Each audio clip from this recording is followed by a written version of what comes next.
ፓስተሩም ፍቅረኛውን ሚስቱን ይዞ ሌሎቹም ፍቅረኞቻቸውን ሚስቶቻቸውን ይዘው በእግዚአብሔር ቤት ይቀልዳሉ። ይህ ነው ፕሮቴስታንቲዝም። እንግዲህ ተመልከቱ። አንድ የሙስሊም ኡስታዝ ወይም መምህር ምናልባት በመጽሐፎቹ ካወቃችሁት ኡስታዝ ወሂድ የተባለ ወንድማችን እንግዲህ ለተማሪዎቹ እንዲሁም ለወንድም ለእህቶቹ አንድ ነገርን እየነገራቸው የኔን ስም ሜንሽን አድርጎ የኔን ስም እያነሳ ነበር የሚያወራቸውና ያ ድምጽ እኔ ጋር ደረሰና አጋጣሚ እስቲ እንስማውና የሆነች ነገር እንደው ላስቀምጥ አንድ ጥያቄ ነገር። ያ ጀማ እንዴት ናችሁ? ሰላም ናችሁ ወይ? ያለው አልሐምዱሊላህ። አብዛኛውን አሁን ቲክቶክ ላይ ያየሁት ነገር ምን እንደሆነ ታውቃላችሁ? ያየሁትና የታዘብኩት ነገር ምንድነው? አክሊል የሚባል አንድ ልጅ አለ በኦርቶዶክስ ዘንድ እንደ አስተማሪ የሚታይ። ፋቲሃን ትቀራለህ ወይስ አትቀራም? እቀራለሁ። በደንብ አዳምጣኝ። አዑዙ ቢላሂ ሚነሽ ሸይጧኒ ረጂም ቢስሚላሂ። ወደ ክርስትና እምነት ከገባው በኋላ ያለውበት ህይወት አስጨናቂ ቢሆንም ችግርም ቢሆንም አልፎ ህይወቴ ላይም አደጋ የሚያመጣ ቢሆንም እግዚአብሔርን ነው የምልህ። አሁን እንደምደሰተው ደስታ የለኝም። የዛኔ እንኳን እንደዚህ አይነት ደስታ ተሰምቶ። ሰላም ጤና ይስጥልኝ። ውድና የተከበራችሁ የኒቆሃን ሚዲያ ቤተሰቦች እንደምን አላችሁ? እንደምን ተቆያችሁ? እኔ ያለው እግዚአብሔር ይመስገን። በያላችሁ በሰላም ክርስቶስ ይብዛልኝ። እንግዲህ ዛሬም በአዳዲስ መረጃ ተመልሼ መጥቻለሁ። በውጩ ዓለም ሜሪድ ኮንፈረንስ ተብሎ ወይም የባልና የሚስት ኮንፈረንስ ተብሎ እየተደረገ ያለው ልምምድ መጀመሪያ እንዳያችሁት እጅግ አሳፋሪው ትንቢት የጨለማው ዓለም ስነ ምግባር የሚያሳይ መሆኑን ብዙዎችን አነጋግሯል። ታዲያ ልጅ የአባቱን ፈለግ ነውና የሚከተለው። በኢትዮጵያ ያላችሁ ፕሮቴስታንቶች ጉዳችሁን ተመልከቱ። ንቁ ማለት እወዳለሁ። የመዳን ቀን ዛሬ ነው። ንቁ። በተጨማሪ ከእፎይ አክሊል ያሰጋናል እያሉ ነው ያሉት። እንዲሁም አንድ ወንድማችን ወደ ኦርቶዶክስ ተቀላቅሏል ማለት ነው። በመላእክት ዘንድ ታላቅ ደስታ ሆኗል ማለት ነው። እንኳን ደስ አላችሁ ማለት እወዳለሁ በዚህ ልጅ ነፍስ። እንግዲህ እነኝና የመሳሰሉ መረጃዎች አሉ። ሁላችሁም የዛሬውን ቪዲዮ ከምንጊዜም በላይ ላይክ በማድረግ ሼር በማድረግ ጉልበት ስጡት። ቅድሚያ ወዳደረኩት ቪዲዮ ወስዳችኋለሁ። እጅግ አሳሳቢ የሆነ ጉዳይ አለ። ይህን ቪዲዮ ተመልክተን እንጣና ወደ ፕሮግራማችን እንሄዳለን። የተዋሕዶ ልጆች ተነሱ። ወላይታ ላይ መንግስት አረካ ከተማ ላይ የአቡነ ገብረ መንፈስ ቅዱስ ቤተክርስቲያን ይዞታ እየቀማ ለሌላ ግለሰብ እየሰጠ ይገኛል። ለአንድ ባለሀብታም ለመስጠት በግድ እየወሰደ ይገኛል። ይህ ትክክል አይደለም። የአረካ ቤተክርስቲያን ፍትህ አጣለች። በእናታችሁ ድረሱ። ይህ ድርጊት ቤተክርስቲያኒቷን ለማጥፋት አቅዶ የሚሰራ ሴራ ነው።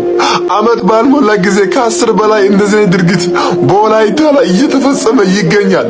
እኛ ምን ስለሰራ ነው ሁሌ በእኛ ላይ እንደዚህ አይነት ግፍ የሚፈጸመው? እንዴት የቤተክርስቲያኒቷን ይዞታ መንግስት እንዴት ይቀማል? ይህ ነውር ነው። እጃችሁን ከቤተክርስቲያን አንሱ። በዚህ ሰዓት ካህናት፣ ዲያቆናት፣ ምእመናን ሁሉም እያለቀሱ ይገኛሉ። አንገት ላይ ማተብ አስረ ስለ ቤተክርስቲያን ድምጽ ካልሆንክ አንተም የቤተክርስቲያን ጠላት ነህ። አንቺም የቤተክርስቲያን ጠላት ነሽ። የቤተክርስቲያን ጉዳይ ይመለከተኛል የምትል ከሆንክ ስለ ቤተክርስቲያን ድምጹን ከአሁኑ ተነሱ፣ ንቁ። አሁን የምንተኛበት ጊዜ አይደለም። የተግልይ ሀገር ላይ ጦርነት ሊያስነሱት ነው። የአባ መላኩ ሀገር ላይ ጦርነት ሊያስነሱት ፈልጎ ነው። እኛ ወላይታ ኦርቶዶክሳውያን ሰላም ነን። ነገር ግን በሃይማኖታችን ላይ ከመጡ ማንንም ሰው አንፈራም። ለምን ታጥቃቸው ራሱ ብትመጡ እኛ አንፈራም። እኛ ሰላም እንፈልጋለን።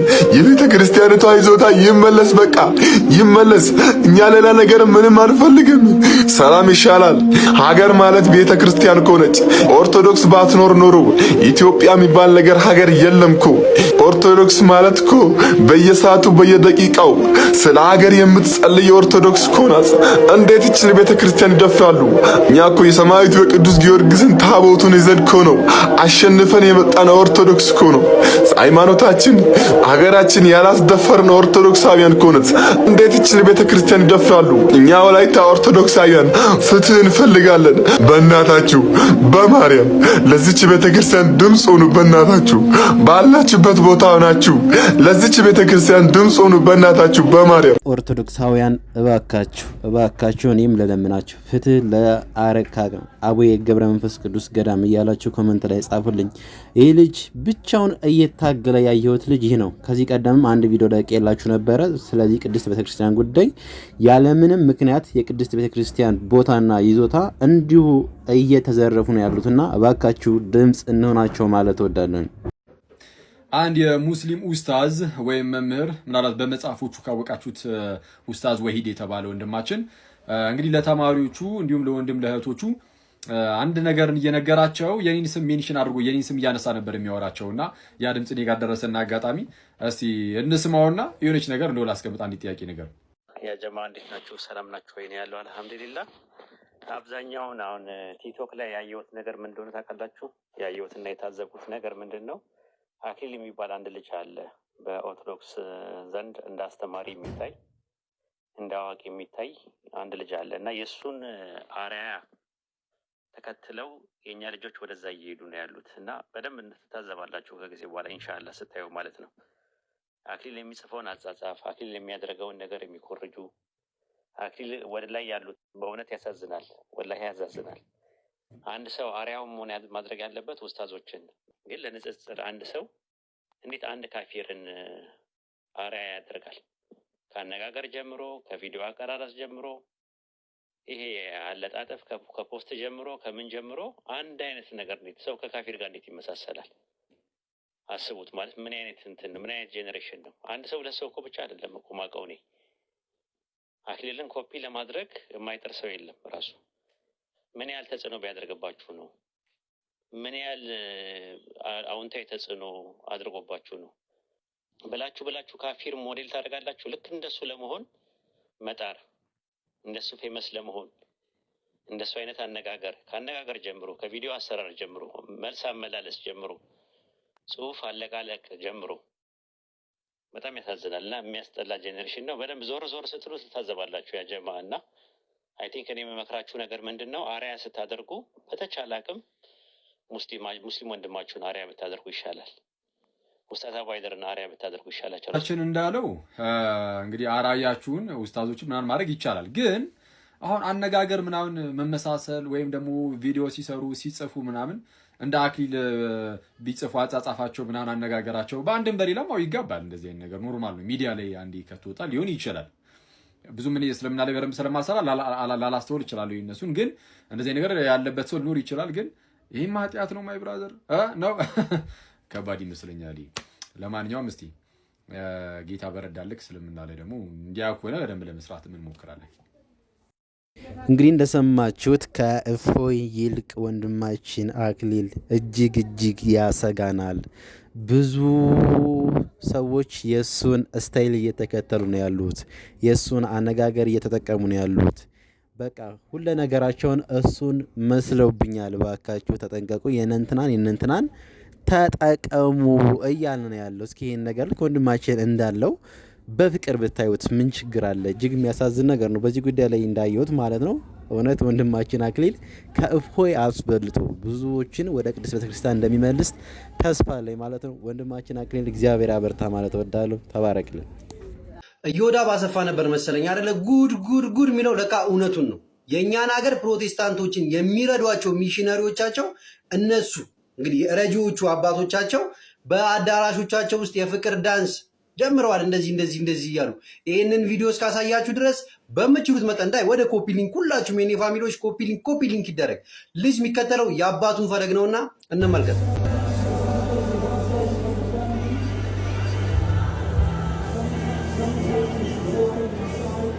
እንግዲህ ከስር የምትመለከቱት ቪዲዮ እያያችሁት ያላችሁት በውጭ ሀገር የእኛ ሀገሮቹን የሚረዷቸው ፕሮቴስታንቶች አባቶቻቸው የእኛን ሀገር ፕሮቴስታንት አባቶቻቸው እርዳታ የሚያቀርቡላቸው የፍቅር ዳንስ ጀምሯል። የጋብቻ ፕሮግራም ተዘጋጅቶላቸው ፓስተሩም ፍቅረኛውን ሚስቱን ይዞ ሌሎቹ ፍቅረኞቻቸው ሚስቶቻቸውን ይዘው በእግዚአብሔር ቤት ይቀልዳሉ። ይህ ነው ፕሮቴስታንቲዝም። እንግዲህ ተመልከቱ፣ ይሄ ነው ፕሮቴስታንቲዝም። ስለዚህ ነገ አባቶቻችሁ እንደዚህ አድርገዋል ተብላችሁ አሁን ያላችሁ ፕሮቴስታንቶች በእግዚአብሔር ቤት ላይ እንደዚህ አይነት ዝሙትን ከምትፈጽሙ ኑ ወደ ትክክለኛው ቤተክርስቲያን፣ ክብርና ስነስርዓት አምልኮ ወዳላት ወደ ኦርቶዶክስ ቤተክርስቲያን ኑ። ይህ ኃጢአት ነውር ነው። ኑ ወደኛ ቤተክርስቲያን። እውነት እላችኋለሁኝ ከእንደዚህ ያለ ቦታ ይሰውራችሁ። እውነት እላችኋለሁኝ። አንድ ጥያቄ ያለኝ እዚህ ጋር ማለት ነው። እሺ ሜሪጅ ኮንፈረንስ ይላል። የባልና የሚስት ኮንፈረንስ ተብሎ ነው የተዘጋጀው። ይህ የእግዚአብሔር ቤተ መቅደስ ብላችሁ ከሆነ የምታስቡት ይህ ቤተ መቅደስ የእግዚአብሔር ቤተ መቅደስ ከሆነ ባልና ሚስት ጥንድ ሆነው እዚህ ጋር ተቃቅፈው ምንድነው እያደረጉ ያሉት? እንግዲህ አስቡት፣ ባልና ሚስት በእንደዚህ አይነት ሁኔታ ተገናኘ ማለት ምን አይነት ስሜት እንደሚሰማችሁ ባልና ሚስት ያላችሁ ሰው ታውቃላችሁ። ወደ አልሆነ ቦታ እግዚአብሔር ቤት ዘንድ ሊፈጸም የማይችል ነውር በቤታችን ክላስ ሆነን የምናደርገውን ስነ ስርዓት እዚህ እግዚአብሔር ቤተ መቅደስ ነው ብላችሁ የምታስቡት ቤተ መቅደስ ውስጥ እንደዚህ ያለ ስነ ስርዓት መደረጉ ምን ነው የሚያመለክተው? አምልኮ ነው እንዳትሉ፣ እንደዚህ ያለ አምልኮ የለም። ይሄ ወደ ዝሙት የሚገፋፋ እንጂ የራስን ደስታ ወደ ማርካት እንጂ ይህ አምልኮ እንዳልሆነ ፈጽማችሁ ልትረዱ ይገባል። በእውነት እላችኋለሁ ከዚህ ከጨለማ ህይወት እንድትወጡ እውነት የሆነ ክርስቶስ ኢየሱስ እንዲገለጥላችሁ ትክክለኛ ወደኖቹ ወደ ኦርቶዶክስ ቤተክርስቲያን መጥታችሁ ተቀላቀሉ ማለት ወዳለው የመዳን ቀን ዛሬ ነው። ዛሬውኑ ትኩረት ስጡበት። ልጅ አባቱን ፈለግ ነው የሚከተለው እንዳለ ወንድማችን፣ ነገም እናንተ እንደዚህ ናችሁና ኢትዮጵያ ያላችሁ ፕሮቴስታንቶች ማለት ነው።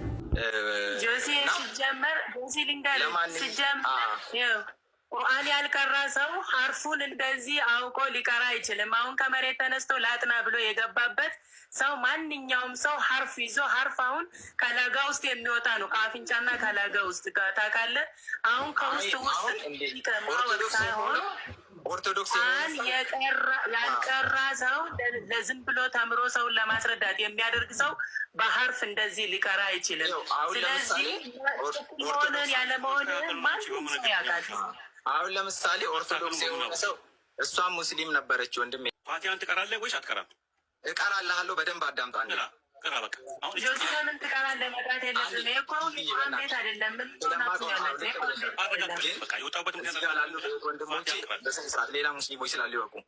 እኔ አክሰንት እንደምታውቀው አዑዙ ቢላሂ ሚነሽ ሸይጧኒር ረጂም بسم الله الرحمن الرحيم الحمد لله رب العالمين الرحمن الرحيم مالك يوم الدين إياك نعبد وإياك نستعين اهدنا الصراط المستقيم صراط الذين أنعمت عليهم غير المغضوب عليهم ولا الضالين آمين تلالة زملبل أعوذ بالله من الشيطان الرجيم والضحى أعوذ بالله من الشيطان الرجيم بسم الله الرحمن الرحيم والضحى والليل إذا سجى ما ودعك ربك وما قلى وللآخرة خير لك من الأولى ولسوف يعطيك ربك فترضى ألم يجدك يتيما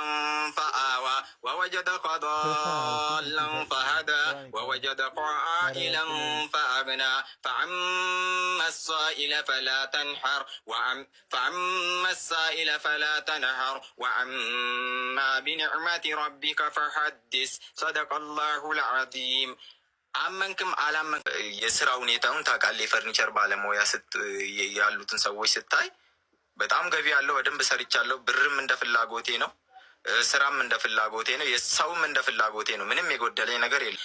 ግን እዛ በነበርኩበት ሰዓት ደስታ እንዳለ ሆኖ ወደ ክርስትና እምነት ከገባው በኋላ ያለውበት ህይወት አስጨናቂ ቢሆንም ችግርም ቢሆንም አልፎ ህይወቴ ላይም አደጋ የሚያመጣ ቢሆንም እግዚአብሔርን ነው የምልህ። አሁን እንደምደሰተው ደስታ የለኝም። የዛኔ እንኳን እንደዚህ አይነት ደስታ ተሰምቶኝ አያውቅም። እግዚአብሔር ይመስገን። ወንድማችን እንደሰማችሁት እውነት ሲገለጥላችሁ ምን ያክል ሰላምና እረፍት እንደምታገኙ ወንድማችን በደንብ አድርጎ ነግሯቸዋል። እውነት ስታገኙ ሰላሙ እረፍቱ ብዙ ነው የሚሆነው። በህይወታችሁ ሁሉ ያልተመለሰላችሁ ጥያቄ ይመለስላችኋል። እጅግ ደስተኛ ነው የምትሆኑት። ወንድማችን ፍጻሜን ያሳምርልህ ማለት እወዳለሁኝ። በአሁኑ ወቅት ሰበር ዜና ሰምቷል። ይህ ከጀርባ የምትመለከቱ ግለሰብ እንግዲህ በኦርቶዶክስ ቤተክርስቲያን እምነት ዘንድ እጅግ በጣም አስጠያፊ ነገር አድርጎ ነበር። በዚህ ምክንያት እንግዲህ ለብዙ ጊዜያት ሲፈለግ ነበር። ነገር ግን አሁን በተሰማው ዜና መሰረት በአሁኑ ወቅት ማለትም ዛሬ በቁጥጥር ስር እንደዋለ የተለያዩ ምንጮች እየተናገሩ ይገኛሉ። እሱ ብቻ አይደለም። በተመሳሳይ ሁኔታ በኦርቶዶክስ ቤተክርስቲያን ላይ ስላቅና የተለያዩ ነገሮችን ሲናገሩ የነበሩ ግለሰቦች በዛሬው ዕለት በቁጥጥር ስር ውለዋል። እኚህን ሰውም ያካትታል ማለት ነው። በተጨማሪም ይህ ከጀርባ የምትመለከቱ ሰው እሱም በቁጥጥር ስር ውሎ ነበር። ነገር ግን በአሁኑ ወቅት በዋስ ተፈቷል። እናም ይህን መረጃ ያደረሰን ፋስ መረጃ ነው። አዳዲስ ነገሮች ካሉ ወደ እናንተ ማድረስ ይሆናል። መልካም ምሽት ይሁንላችሁ። ብሩክ ነኝ።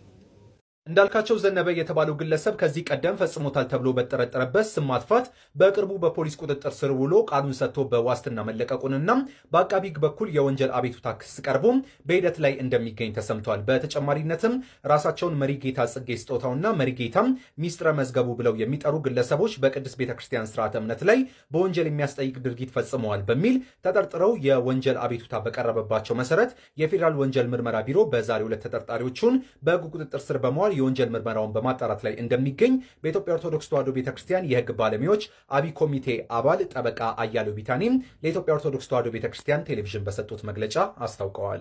በዚህ ሰዓት ሰበር የተባለ መረጃ ኢኦቲሲ ሚዲያ ማዕከል ወደ ህዝቡ አሰራጭቷል። ይህም በኢትዮጵያ ኦርቶዶክስ ተዋሕዶ ቤተክርስቲያን ላይ በአፋቸው ሲጸዳዱ የነበሩ እኚህ ግለሰብ በዚህ ሰዓት በቁጥጥር ስር ውለዋል። በዚህ ሰዓት በተሰማ መረጃ እንዳልካቸው ዘነበ በቁጥጥር ስር ውሎ እንደነበርና ቃሉን ለፖሊስ ሰጥቶ እንደተለቀቀ መረጃዎች ወጥቷል። እንዲሁም እኚህና እዚህ ጋር የምትመለከቷቸው ግለሰብም ራሳቸውን መሪጌታ ጽጌና መሪጌታ ሚስጥረ ብለው የሚጠሩ ማለት ነው በቁጥጥር ስር አሁን ላይ እንደዋሉ የኢትዮጵያ ኦርቶዶክስ ተዋሕዶ ቤተክርስቲያን መገናኛ ብዙሃን በሰፊው እየዘገቡት ይገኛሉ። እንደ ዘገባው ከሆነ ታዲያ አቶ ጽጌ ስጦታውና አቶ ሚስጥረ መዝገቡ ብለው የሚጠሩ ግለሰቦች በቅድስት ቤተክርስቲያን ስርዓተ እምነት ላይ በወንጀል የሚያስጠይቅ ድርጊት ፈጽመዋል በሚል ተጠርጥረው በሕግ ቁጥጥር ስር መዋላቸውን ኢኦቲሲ ብሮድካስቲንግ ሰርቪስ ዘግቧል። ታዲያ ከነሱ በተጨማሪም ታዲያ እንዳልካቸው ዘነበ በቁጥጥር ስር ውሎ ለፖሊስ ቃሉን ሰጥቶና በዋስ መለቀቁን የወጡ መረጃዎች አሳይተዋል። በዚህ ጉዳይ ላይ ተጨማሪ መረጃን ወደ እናንተ አደርሳለሁ። ስንዱ እመቤት ቤተክርስቲያንን ሲሳደቡ የነበሩ በቅዱሳን ላይ ሲዛለፉ የነበሩ የቤተክርስቲያን ጡት የነከሱ ጡት ነካሾች ተሐድሶ መናፍቃን ለስሙ ራሱን መሪጌታ ጽጌ እያለ የሚጠራ ግለሰብ በቅዱሳን ላይ በቤተ ክርስቲያን ልዕልና ላይ በቤተ ክርስቲያን አስተምሮ ላይ እጅግ የማይገባ ስራን እየሰራ በተለያዩ ሚዲያዎች ሲገልጽ ነበረ። ቤተ ክርስቲያን የራሷ ክብር አላት። ከዚህም በኋላ በቤተ ክርስቲያን ላይ የሚዛለፉትን ቤተ ክርስቲያን በሕግ ሊጠይቃቸው ይገባል። ቀሚሳቸውን ሊያወልቁ ይገባል። ያለበሱትን ካባ ሊያስረክቡ ይገባል። ካባው፣ ጽናጽሉ፣ ከበሮው ሁሉም ነገር የቤተ ክርስቲያን ነው። ዛሬ የሰማነው ደስ የሚል ነገር ነው። እነዚህ ግለሰቦች የምታዩቸው በፖሊስ ቁጥጥር ስር ውለው ቤተ ክርስቲያን ጠበቆች እነሱን መሰረት በማድረግ ጠበቆች ጉዳዩን ይዘውት ቤተክርስቲያንም ከሳ በቁጥጥር ስር ይገኛሉ። አፋጣኝ መፍትሄም ተሰጧቸው በፍርድ ቤት ውሳኔ እንደሚያገኙ እናምናለን። በቤተክርስቲያን ላይ የሚዛለፉ አላግባብ የሆነ ስራን የሚሰሩ እነዚህን ሰዎች እስከ መጨረሻው ልንፋለማቸው ይገባል። ተዋህዶ ለዘላለም ትኑር። ይህን መልእክት ሼር፣ ኮፒ ሊንክ እያደረጋችሁ መልእክቱ ለዓለም አድርሱ። በዕለተ ሆሳዕና ከሚነሱ ጉዳዮች አንዱ አምላካችን መድኃኒታችን ኢየሱስ ክርስቶስ ለምንድን ነው የታሰሩ አህያዎችን የመረጠው? በማቴዎስ ወንጌል ምዕራፍ 21 ላይ ወደ ቤተፋጌ በደረሱ ጊዜ ሂዱና 2 የታሰሩ አህዮችን አምጡልኝ ብሎ ከሐዋርያት 2 ልኳል ይላልና በዙሪያው ብዙ ፍት የሆኑ አህያዎች ኖረው ሳለ ነገር ግን አምላካችን ወደፊት ሂዱና 2 የታሰሩ አህዮችን ይዛችሁልኝ ኑ ፈታችሁ ያለው ለምንድን ነው? የመጀመሪያው ስልጣነ ክህነትን ለማሳየት ነው። ማሰርና መፍታት በኃጢአት የታሰሩ ምእመናንን እየፈቱ ወደ ክርስቶስ ስጋና ደም የሚያመጡ አባቶቻችን ካህናት መሆናቸውን ለማጠየቅ ሐዋርያትን ሂዱና የታሰሩትን ፈታችሁ አምጡልኝ አለ። ሌላው ግን ምንድነው? እነዛ አህዮች የታሰሩት ተሰርቀው ነው። እንደውም ለምንድነው አህዮቹን የምትፈቱት ተብላችሁ ብትጠየቁ አይ ጌታቸው ይፈልጋቸዋል ብላችሁ መልሱላቸው ብለው ነበር። እና እነዛ አህዮች ከባለቤታቸው ጠፍተው ወይም ደግሞ ተሰርቀው የታሰሩ ናቸው ማለት ነው። ልክ እንደዚሁ አባታችን አዳምም ደግሞ ከክርስቶስ ጠፍቶ በዲያብሎስም የኃጢአት ሰንሰለት ታስሮ የነበረ ስለነበር አምላካችን መድኃኒታችን ኢየሱስ ክርስቶስ ኃጢአት ካልነካቸው ከቅዱሳን መላእክት ይልቅ በኃጢአት ወደ ታሰረው ወደ አባታችን ወደ አዳም መጥቷል ማለት ነው። ስለዚህ እነዛን አህዮች ፍቱና አምጡልኝ አለ ይላል። በዚህ የተነሳ አምላካችን መድኃኒታችን ኢየሱስ ክርስቶስ በኃጢአት ወደ ታሰር ነው በበደል ወደ ታሰር ነው ወደኛ መምጣቱን ለማጠየቅ ከተፈቱት አህዮች ይልቅ ወደ ታሰሩት አህዮች ሐዋርያቱን ልኮ አስፈትቶ በላያቸው ላይ እንደተቀመጠ እንዲሁ ደግሞ ከበደል ከኃጢአት ፈትቻችሁ በንስሐ ከተመላለሳችሁ በኋላ ስጋው ደሙን ተቀብላችሁ እኔ በእናንተ እኖራለሁ እናንተም ደግሞ በእኔ ትኖራላችሁ የሚለውን ምስጢር ለማሳየት ሂዱና የታሰሩትን አህዮች ፈታችሁ አምጡልኝ ያለው በዚህ ምክንያት እንደሆነ ቅድስት ቤተ ክርስቲያናችን ታስተምራለች። 11842 ላይ ባህር ዳር ይሰራል ብለዋል። ዘመድ ቲቪ አንደኛ ተብሎ ተጽፏል። እግዚአብሔር የተመሰገነ ይሁን። እግዚአብሔር የተመሰገነ ይሁን። ወዳችኋለሁ።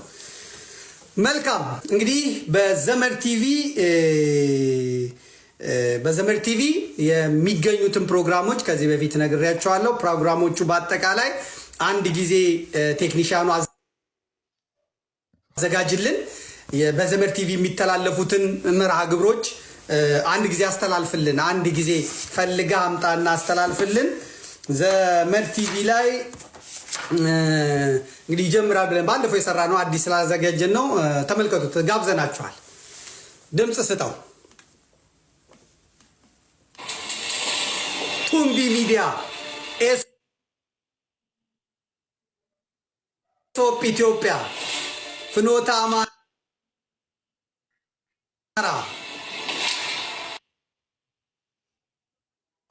ቤተ ተክሌ፣ አዲሱ ሚዲያ ጋዜጠኛ አዲሱ አበበ፣ ጎዳና ሚዲያ፣ አዲስ እይታ፣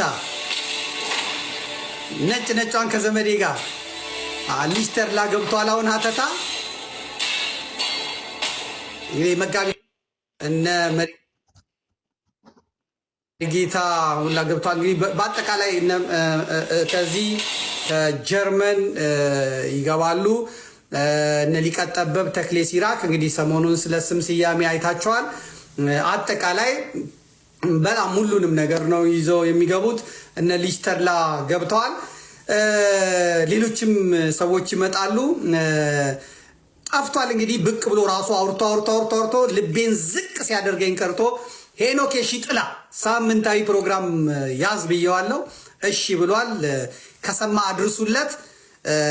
አውርቶ ዞር ማለት ትክክል አይደለም። ከመጣ ሲሪየስሊ ገብተህ ህዝብን አገልግል ብላችሁ ንገሩልኝ። ያው እኔ ነግሬዋለሁ። አዳዲስ ፊቶችን ነው ይዘን የምንመጣው። አዳዲስ ልጆችን ነው ይዘን የምንመጣው። ሴረኛ፣ ጎጠኛ፣ ነውረኛ፣ ጠባብ እንደገናም ደግሞ ጸረ አማራ፣ ጸረ ህዝብ፣ ጸረ ኦርቶዶክስ የህዝብ ጸር የሆነ በዚህ ሚዲያ ውስጥ አይገባም። እስከዚህ ድረስ አብራችሁኝ የቆያችሁ ውድ የኒቆሃን ሚዲያ ቤተሰቦች ኦርቶዶክሳውያን፣ ከዚህ ቀደም በተክሌ የስዕል አድኖ ላይ ሲያላግጡ የነበሩት ታቦታቱ መስቀል አደባባይ ይቃጠሉ ሲሉ የነበሩት አፋቸው መቅደስ ቤተክርስቲያን ላይ ሲዘልፉና ሲያንቋሽሹ የነበሩ ግለሰቦች ወደ እስር ቤት ተጨምረዋል ማለት ነው። እንኳን ደስ አላችሁ ማለት እወዳለሁ። ወንድማችን ዘመዴንም የምትወዱትና የምታደንቁት እንኳን ደስ አለ በሉት። መረጃ ቲቪ በሚባል የምታውቁት ልዩ ፕሮግራም ነበረው ከዚህ ቀደም። አሁን ደግሞ ወደ ቲቪው ወደ ቀድሞ ተመልሷል ማለት ነው። እንኳን ደስ አላችሁ በሉት ዘመድ